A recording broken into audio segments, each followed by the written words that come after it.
He stayed on the cross. That is a powerful truth. And that was enough of a motivation for him to endure the most excruciating pain that our history can ever know. Yeah, you can applaud that. So let that be you can applaud that. Let that be the same motivation for you guys when you decide you want to be used by God. You are going to get persecution. You are going to get suffering. It's not going to be easy. You're going to have to step outside of your comfort zone and continue on that path that he has for your life. But remember, eternity. Remember the rewards in store for you in eternity and for the people that you will touch. With Jesus Christ, with the power of Christ through you, you can do amazing things. Think about the people here at the Civic Center that are at the flagpoles. There's about 100 or 200 at the flagpoles. There's people right around here. There's people over there. There's people down over there. There's everywhere there's people.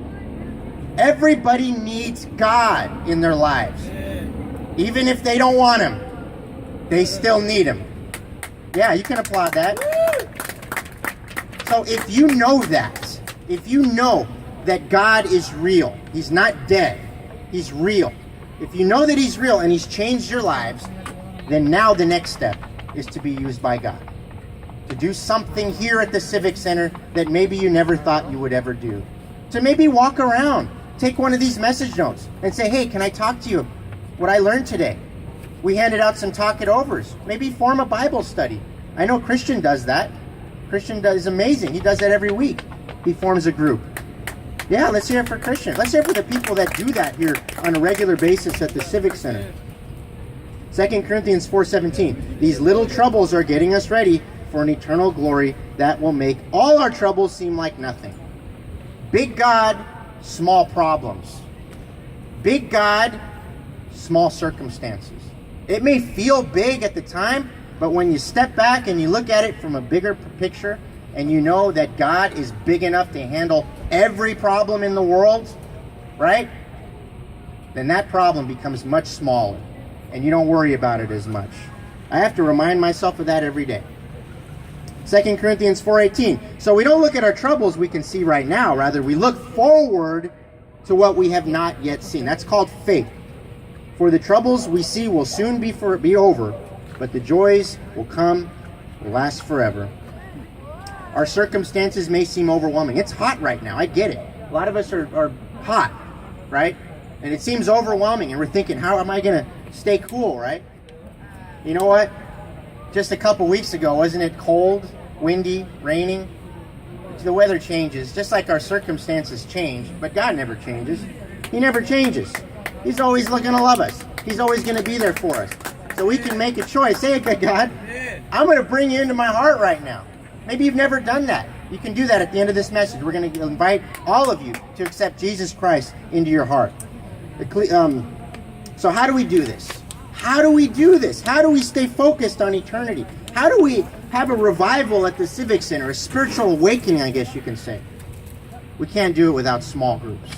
We can't do it without small groups that are forming here at the Civic Center. Christian, myself, Kurt, who's not here, and some other people, Marco, had made a commitment to forming small groups here at the Civic Center to teaching godly principles. Saddleback Church would not be the way it is, would not be as big as it is if it wasn't for the small groups. And with those small groups, they've gone all over the world to spread the good news.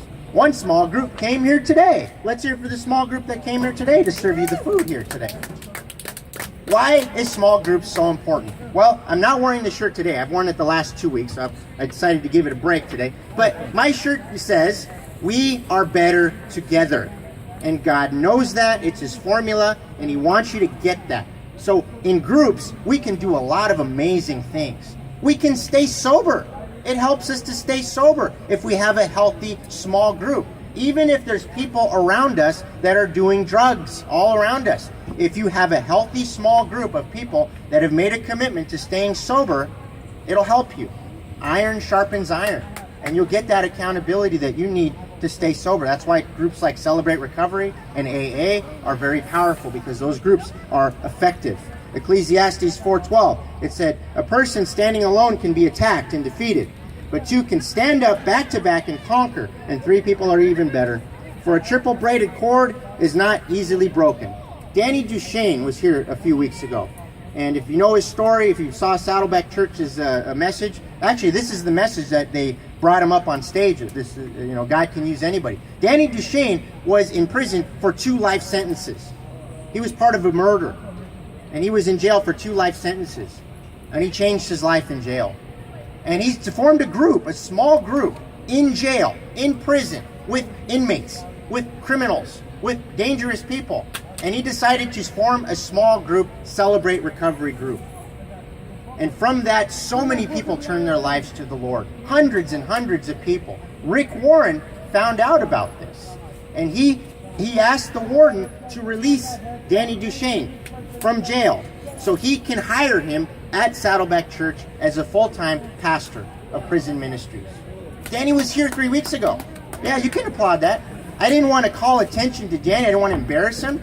But that is what God is doing. He is taking people that you wouldn't think that God would want to use, but he did use them. And he has used Danny. He can use you. And this is what Danny said. I just listened to his message again when he was up there giving his testimony.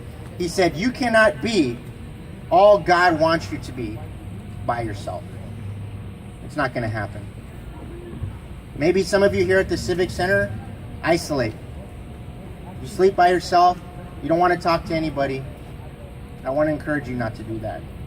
God doesn't want you to live in isolation here at the Civic Center. He wants you to form a group, but not just any group. A group that he's going to use to grow you and make you stronger. And he's going to use you to be a part of this amazing group that can do incredible things in a dark place that desperately